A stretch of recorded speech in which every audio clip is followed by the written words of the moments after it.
So good afternoon, everyone. Welcome to our webinar, Let's Talk Golf with Russ MacPhail of Garden City Country Club in Garden City, New York.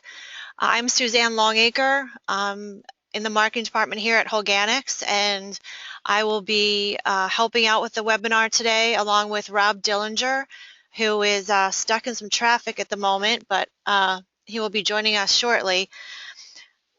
So we'll talk a little bit about Russ.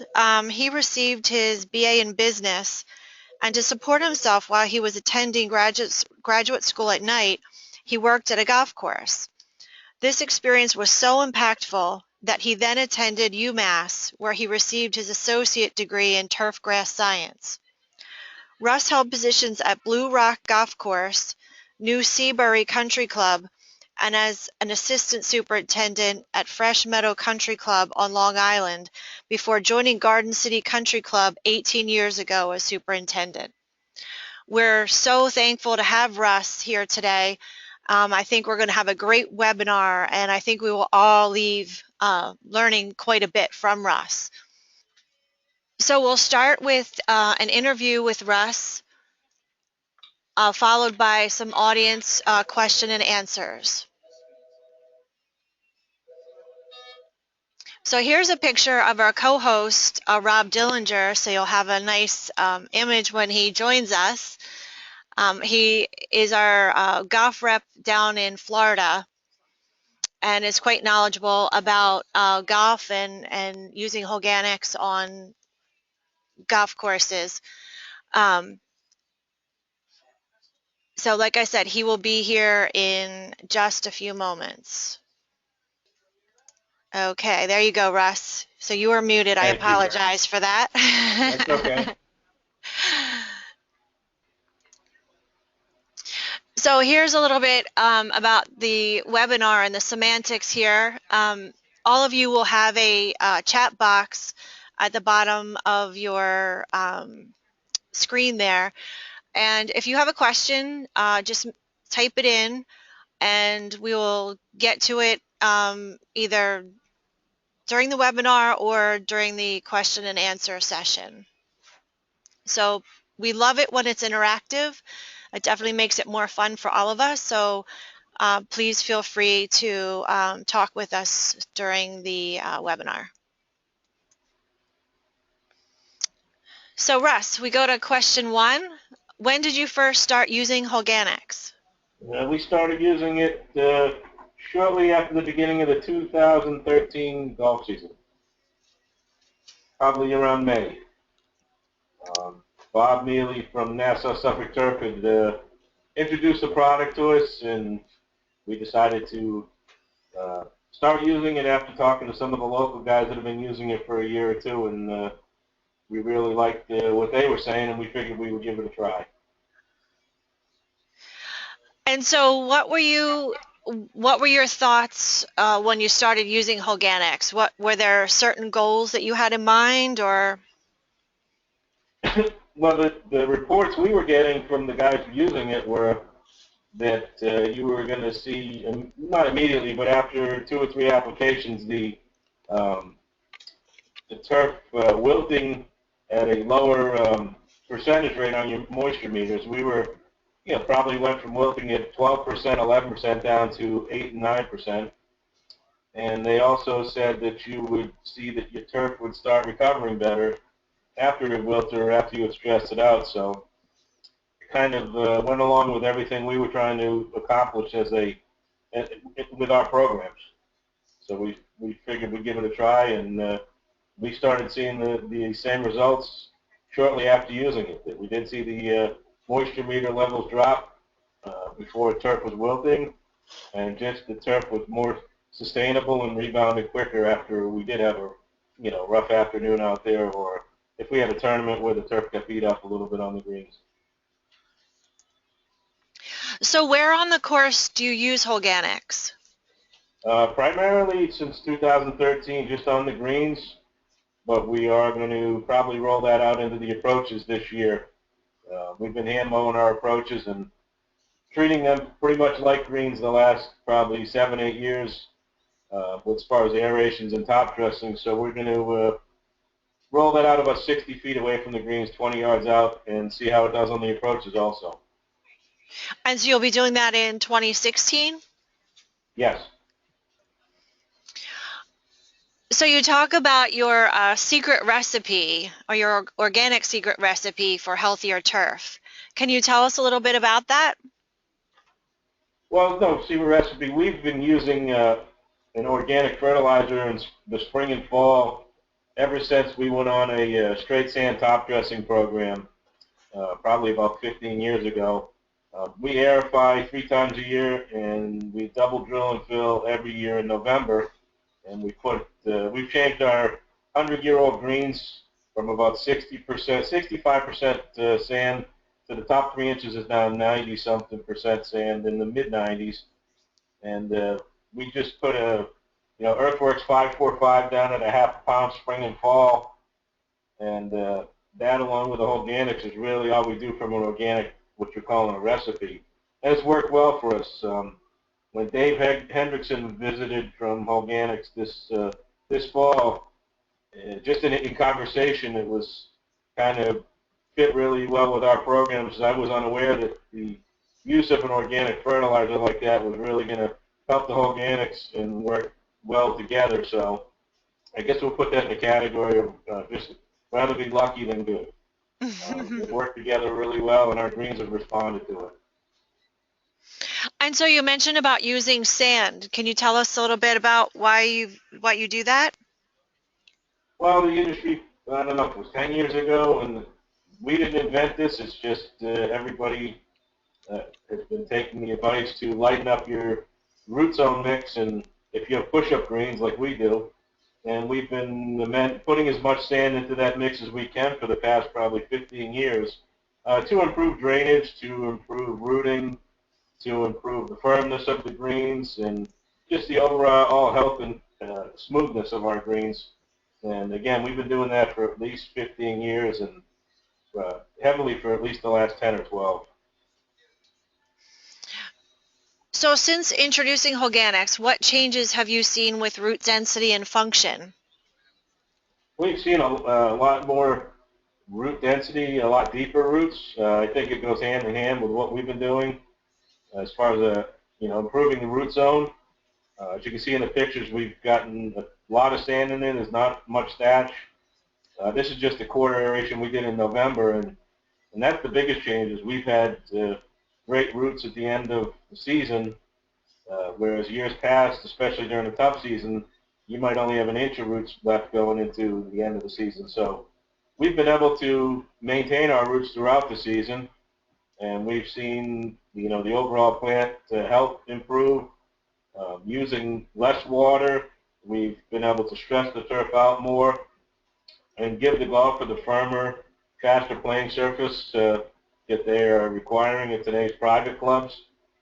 And we've been seeing overall recovery from any damage happen a lot quicker since we went on the product. Great, thank you, Russ. So tell us a little bit about the advantages Holganix provides when you stress your turf for tournaments. You've talked about that, thus far about. So if you can go dig a little deeper into that. Sure, that's most courses when you have tournaments, everybody wants the greens even firmer and faster than you have them for a normal day. We've been able again to use less water on them, stress them out to the point where they're wilting pretty severely, footprinting, turning purple, and really not worry about it until after the tournament's over. And we've seen recovery much faster than we used to see. The golfers are much happier with that kind of condition, and we've been able to maintain and keep a healthy turf grass on our greens every year without any turf loss. So it's been a bonus for us to be able to use less water, and it just goes hand in hand on trying to improve the playability for tournaments and everyday play. So how many rounds of golf do you say you see on your course throughout the year? Garden City, we do about 27, sometimes 30,000 rounds a year, but we always average at least 27 or more. Pretty busy for a private club. Most of that's packed in from probably May 1st till November 1st, I would say, with the probably 2/3 of it being packed in during the summer months. Wow, that's a lot. And being a high-end course like yours, I imagine there's some pretty high expectations from your members. Well, as always, and I think the industry in general, most courses, the golfers' expectations continue to climb, and as an industry, between superintendents, universities, and companies like yourself, doing research, we've all had to figure out how to try and maintain and provide what the golfer's looking for on a daily basis. And it doesn't show any signs of slowing down from a green speed, uh, uh, you know, from green speed with the membership to the firmness of the greens and just the overall health. They expect them to be smooth, fast, and firm every day. Um, we've kind of changed our programs a little bit where starting on, Sunday night we'll give the greens a really good deep watering because we've done outings on Mondays and nothing special or we're closed. And then starting on Tuesday, we shut the water off and we're building towards, the Thursday, Friday, Saturday, Sunday golfer, which is usually the better golfers at the club and the most play, to try to provide tournament conditions for those 4 days and then start the cycle all over again on Sunday night. And it's worked really well for us. And obviously the longer routes that we've been able to maintain is helping us with that program because the plants, the water down for the plant to use, but the top is still staying nice, firm, and dry. So that's a super segue to our next question. How has Holganix helped your water management and also the utilization of soil nutrients? Well, there's no question we've been able to use less water because of the improved rooting. And again, I think it falls all with the programs that most of the industry is doing now. We're getting the sand in there, so you've improved your drainage, you've improved your rooting and your air exchange down in your root zone. And I just think it's helped us with products like yours to be able to be sustainable throughout the whole season and provide the product that today's private golfer is looking for. Yes, of course. So how do you think Holganix has helped you with disease? Well, again, being a private club, we don't really, I haven't seen disease in a long time, but I do know years ago when we would wilt pretty badly, we would usually get some anthracnose kicking in on the greens. But because I think we have a pretty decent spray program and also improving the health of the turf that we haven't seen disease, and we have been able to stretch sprays longer. And again, the plant just is overall a healthier plant because of the longer roots and being able to pick up more nutrients. And I think the Holganix in general just helps the plant build up its natural defenses. And we've been able to probably cut back a little bit on the fungicides and obviously stretch them a little more than we used to. But again, it's greens, and we'll only let them go so far. But I do believe it's helped us, and definitely cutting back a little bit on fungicides. Great. So this is a great topic. How do you think Holganix helped your turf deal with ice and general winter damage? And I'm going to go and start with the pictures here. I'm sure a bunch of our audience saw these pictures. We put them out on social media, and the reaction was amazing. How do you go from this to this in 40 days? So I'm going to start. Put this picture up here so you can really get a nice close-up of what your green looked like, and if you can just kind of walk us through what happened and the approach that you took in addressing it. Yep. Well, that's our 12th green, and to go back to how did it help us, survive the ice damage from last year? We feel on Long Island that the second snowstorm was the real turning point for guys that had damage, where we had a heavy snow event that turned over to rain. In our area, we got 2-3 inches of rain on top of that snow, which sat there as ice until about the middle and end of March. Other guys just north of us only got a half an inch of rain during that snow event, and they really had no damage. So uh, that being said, we went into the winter really healthy. I do believe that it helped us, but with the weather pattern we had last winter, some areas were just not going to make it. So again, this was my 12th green. It's a unique situation. It's an elevated green, and a lot of the neighbors and local people like to sled on the hills on that green, so they kind of trampled it to death. We did have about 7 or 8 other greens that had areas, quite good-sized areas in this same condition after last year. So obviously we were able to start getting on the greens. We cleared them like third week of March, third week of March, and everything looked great as we took the ice and snow off. And about a week later, the green color in the turf went away, and we noticed there was a distinct sulfur smell in the areas that didn't look so like they were doing so well. So immediately we bought covers and we covered the greens.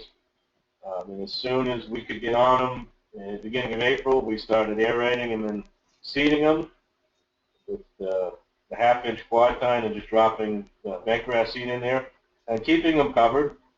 And once we started to see a little bit of germination, we literally aerated those greens every 7 to 10 days and seeded them every 7 to 10 days, regardless of what we were seeing.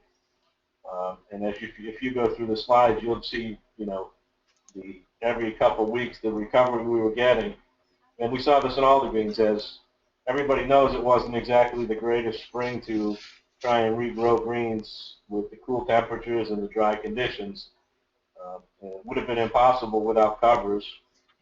But we did have the greens back all open by the middle of May, and we were cutting them back down to the 100,000s with Wiley rollers by about June 10th, June 15th, and we didn't have a problem the rest of the summer with any areas on the greens that we grew back in.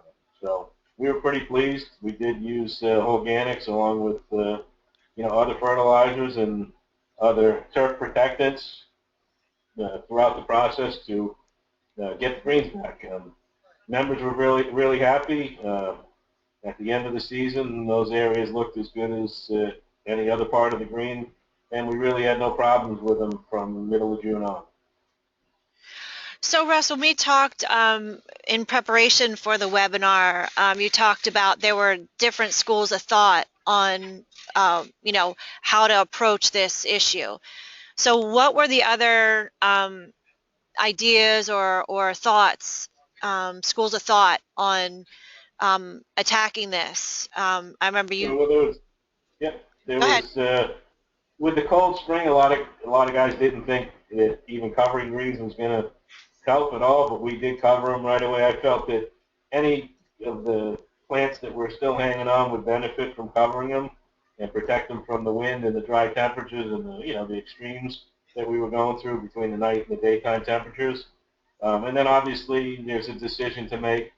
Do you try sodding these areas if you have a good nursery, or do you try to do it from seed? I'm always a proponent of doing it from seed.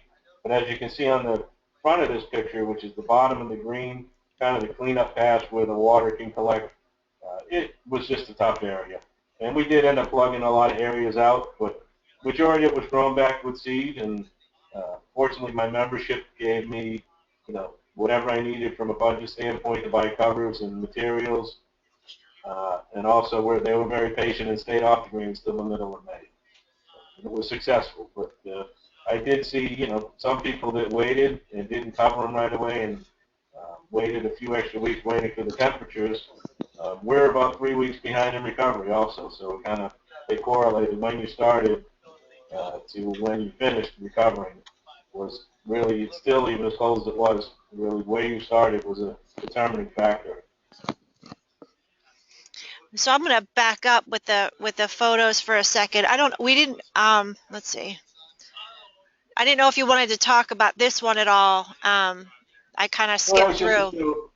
Yeah, that was just to show, how, you know, the size of hole we used and the spacing we used on the aerations. And again, we did that every 7 to 10 days, starting beginning of April right through until the middle of May, until we were happy with the turf stand. And then we pretty much left them alone until November, except for needle tidying them once a month. And, you know, basically, those areas that we grew back with seed, we really had no problems. All summer they didn't wilt. We had no thinning out in them, and we were pretty happy with the results. And so when you did that every 7 to 10 days, did you use Holganix each time, or did you use it just your monthly program, or how did you incorporate it? We just stayed on the monthly program. We didn't try and overdo anything, but you know, we're happy with the results. I think just as it does with a mature plant, the organics help the younger plants possibly, you know, grow some roots a lot quicker than they would have without it. And I would say by the end of the season, when we did the November aeration, the roots in these areas were almost identical to, or were identical to the rest of the greens. So all that turf matured fairly quickly, and again, we had no issues with it, and we're actually looking forward to going into this season with non-dead greens. Yeah. Well, don't say that too loud. Mother Nature's brewing something up for this weekend, right? Yeah, yeah, she is, but I think we'll be okay. It's so far into the winter that, but you never know. We'll deal with whatever comes on. Yep. So I'm going to kind of just go through this is, we can kind of almost look at this as like a time lapse here, which I think is pretty cool to see the progression again. It was it was fun, but we don't want to do it again. Yeah. Been there, done that, right? Yes.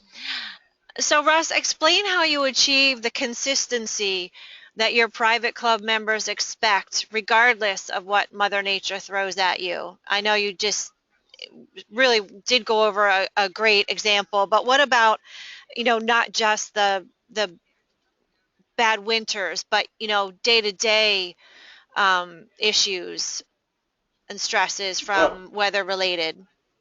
yeah, as we all know, the members don't really care about the weather, and they want what they want every day. So we've been able to, with the aeration and all the cultural practices we've done, uh, the different products that we've introduced to the mixture of what we're doing on the greens, and having 18 years being at the same club and knowing the trouble spots and knowing what can go wrong and knowing the dry spots definitely helps. And that's what we're all trying to do, is get to a point of our management of our green surfaces especially, that everything is sustainable no matter what the weather throws at you. Yes, there are times where we step off the gas pedal if it's really hot and nasty and we're not looking to get 11, 12 on the stint meter, but the members still expect as much as we can give them without losing turf. So it's all about, you know, we've found some programs that have been successful at Garden City. Again, we didn't invent them. We're just learning from research and things other people have figured out and have kind of worked in the Holganix and, you know, some other wetting agents and, you know, fertilizers at the right time. Our guys being well trained on watching the greens in the afternoon to manage the wilt, and hand watering with moisture meters in the morning to keep your greens, um, you know, consistently watered, whether you have localized dry spots or wet spots, and have just found a nice balance to be able to maintain the greens at pretty much the same level throughout the season without, again, any turf loss and any, you know, loss of play or any limitations to the membership. Perfect. So I apologize that Rob Dillinger joined us quite a while ago, and I guess I just hogged this host position here. So, Rob, welcome. I think you're unmuted, so you can join us here. Do we hear you, Rob?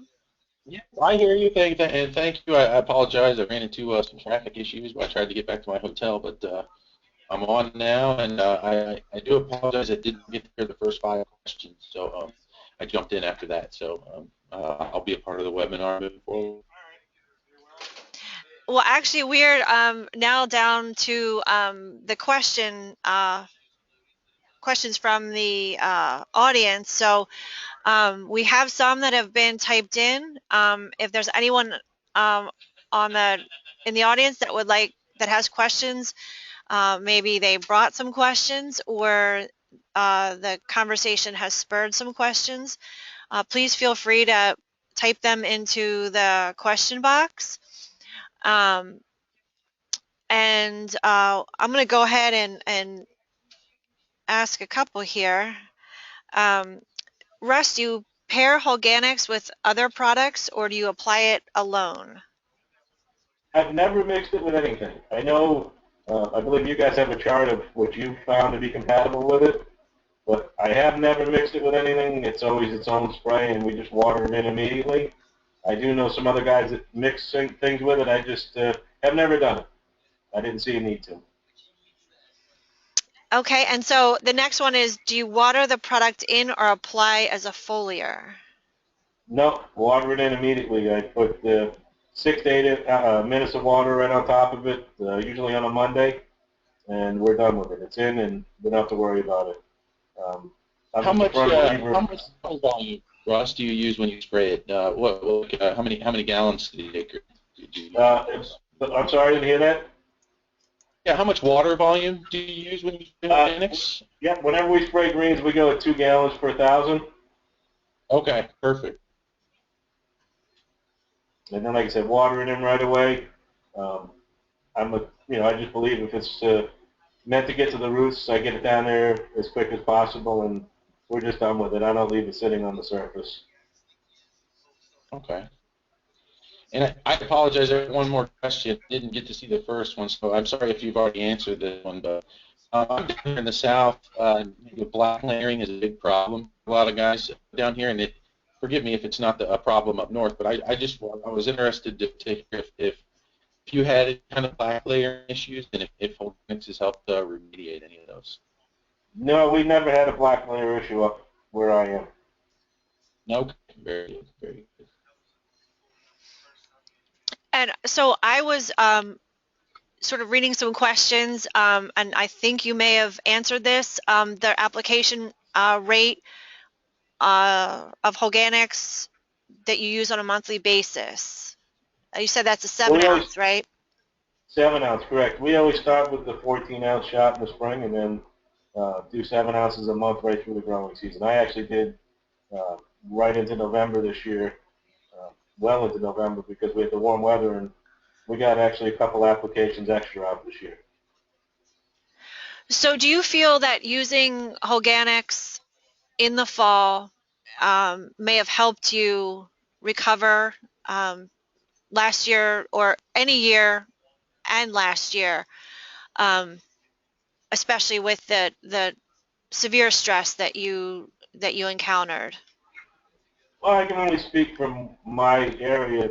I think anytime you go into the winter with a healthy turf grass plant, you stand a better chance, uh, coming out of a winter like last year, um, in decent shape. We fared a lot better than some of the guys I know. One in particular was forced to keep his greens cut down, and he kind of couldn't put up what he wanted to put up when he wanted to because of a tournament schedule the club forced on him, and he had a lot more damage than we did. So um, I can only say by sticking to our main programs and going in with a healthy turf grass plant with a good root system, we came out of it better than most, and we were one of the first to recover last year. Okay, so here's a good one, and I want you to be honest. Yep. Do you credit Holganix for the bulk of your recent success, or feel your overall program is the key? I think it's a combination of everything. That with all the cultural practices, amending the sand root base, and keeping the turf grass healthy, using the fertilizers we use, and I think adding Holganix really was really pushed us over the top to having the greens the way we wanted them to. I just think it's, synergistically it worked very well with what we were doing, And I'm not going to put it all on Holganix. I don't think any one product can do that for you anyway. But I can only tell you what we've seen is the improved rooting and a healthier turf grass plant. And again, I can't argue with, and it was almost within 2 or 3 applications that by using the moisture meters, we had numbers that didn't lie, and that we were able to drop our watering level by 3% before we started to see wilt. And we're able to dry the greens out more than we could prior to using Holganix. And again, I had the moisture meters didn't lie, so immediately we did see that. But again, to answer the question honestly, I just think it's part of the mix, and it's been a good part of the mix. And anything you can use to improve your roots and your turf health is going to help you throughout the season. So you talked about being able to decrease the moisture on your greens in order to get a faster surface. So what moisture levels did you start at, and what are you able to go down to? Well, we were seeing the plants starting to wilt around 11, 12%. Now we're seeing 8 to 9%. I have an assistant whose main job in the morning and in the afternoons is go out and probe the greens and find out what the moisture levels are and hand water the spots that need it. And the same with the afternoon. And, even he's been surprised at how low he can get some areas that used to wilt pretty well and pretty easily, and they're not wilting anymore. So, I attribute that to the better roots and possibly, it's able to use the water that's down deeper in the soil, and the plant's healthier, and it's just standing up better than it used to. So you talked about having found a fungicide program that works for you. What do you use? Wow. uh, what fungicides do I use? Is that what you're asking? It just says I imagine it's what products, or in conjunction, what kind of program do you use? What products, and when do you apply them? Well, we use a lot of Chipco Signature. We put it out every couple of weeks at 4 ounces. We use Heritage, Tylenol. It's pretty much just a comprehensive spray program that we start in the spring, just real worried about the leaf spots, dollar spots, and roll into the anthracnose and the Pythium weather, and kind of rotate fungicides and chemistries. One thing we used to get every season, and I kind of think that we created the problem by putting all the sand in our greens. I think it was around 2004 we got hit with some root Pythium dysfunction, which we had never seen before. When I did the research on it, that was basically discovered on sand-based greens in the Carolinas. So I'm just thinking that all the sand we've added to these greens kind of allowed that pathogen to be active. And we had to create a program for that where we once a month do a drench with Banol or a product similar to that with our summer patch program to take care of that problem. We haven't seen it since. But again, just a comprehensive program with contact systemics and trying to target the right things at the right time of the year. So sort of a part two to that question. How long did it take you to find that combination, and why do you feel Holganix should be added to the mix?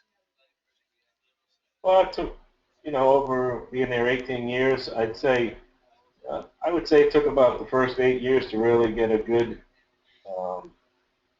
program that we've kind of stuck to. It works. Like I said, I use Signature and Heritage 2 weeks apart, and they seem to, keep everything clean along with some Tylenol.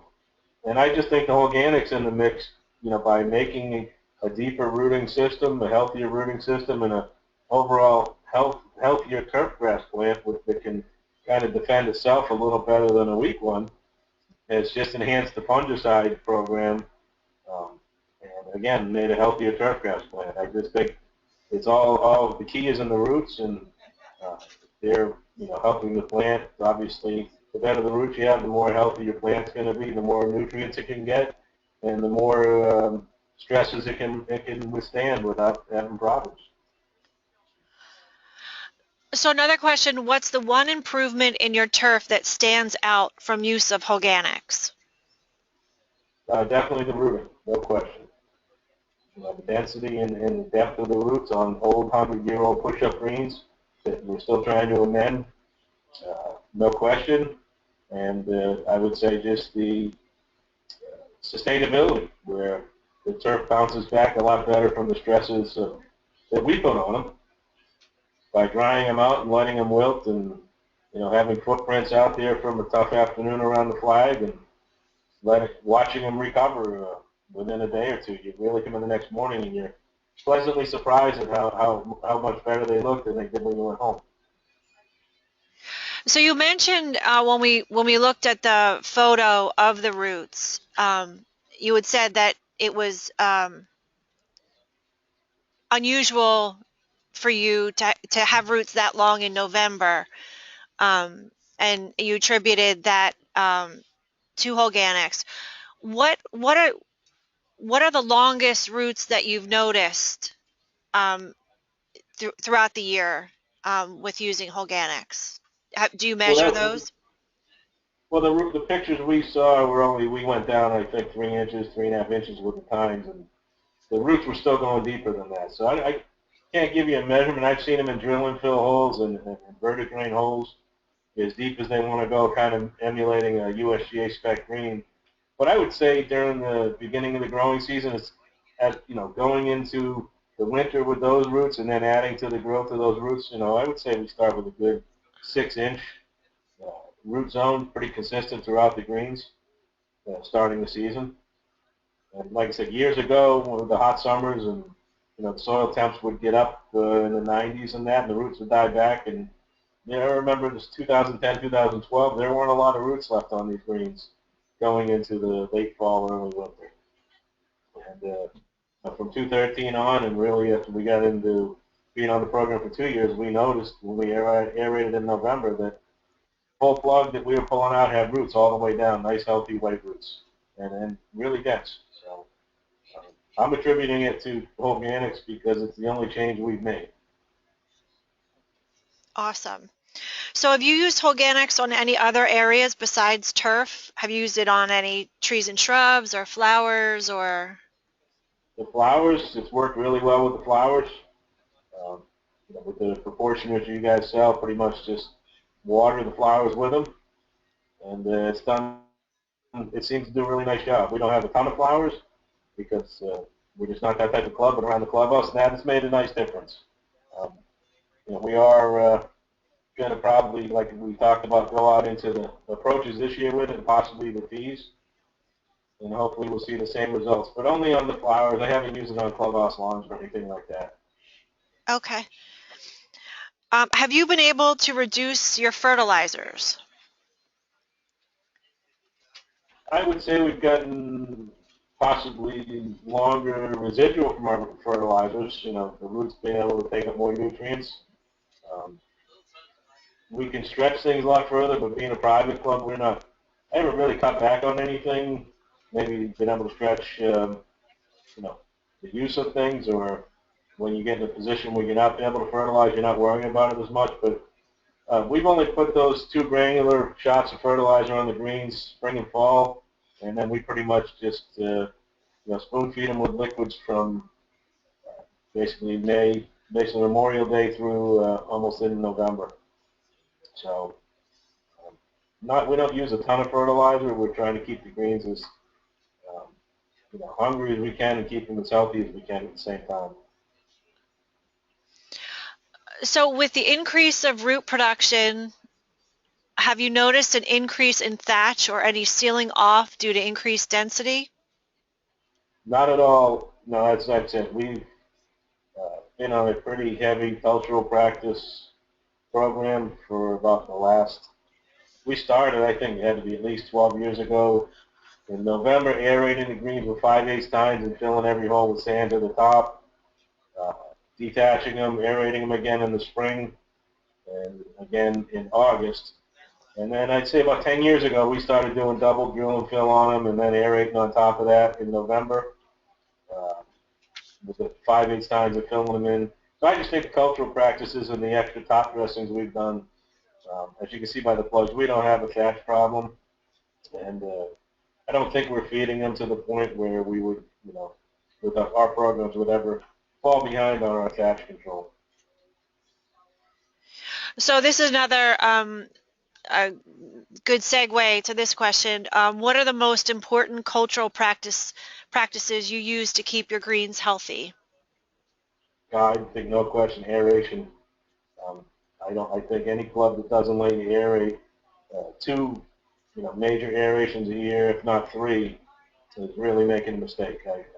I've seen it from when I took this job, and it wasn't as much of a priority because we weren't trying to push the greens like this 18 years ago. Everybody was cutting around an eighth of an inch, and 10 on the step meter was fine for most golfers. Maybe you pushed 11 for a tournament. And then obviously the industry changed.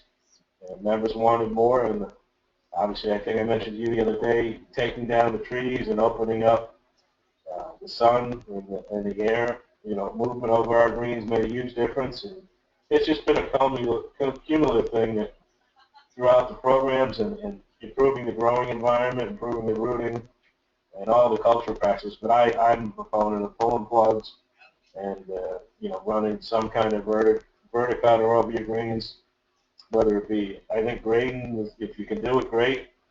Um, we've had some luck with the cartridge system on the triplex where it's similar. It pulls out a ton of thatch. It just doesn't have as wide a blade and make the real wide, passes down the green that take a while to heal up. So but I would say definitely aeration and replacing that native soil with sand has been the key. Perfect. So it looks like it's about time to wrap up. Rob, do you have any questions for Russ that maybe we haven't asked? I don't. No, pretty much all of them that I had written down were asked. No, I am all good with questions. They did a great job answering. Great. Well, Russ, we are very thankful and grateful for you to be here today.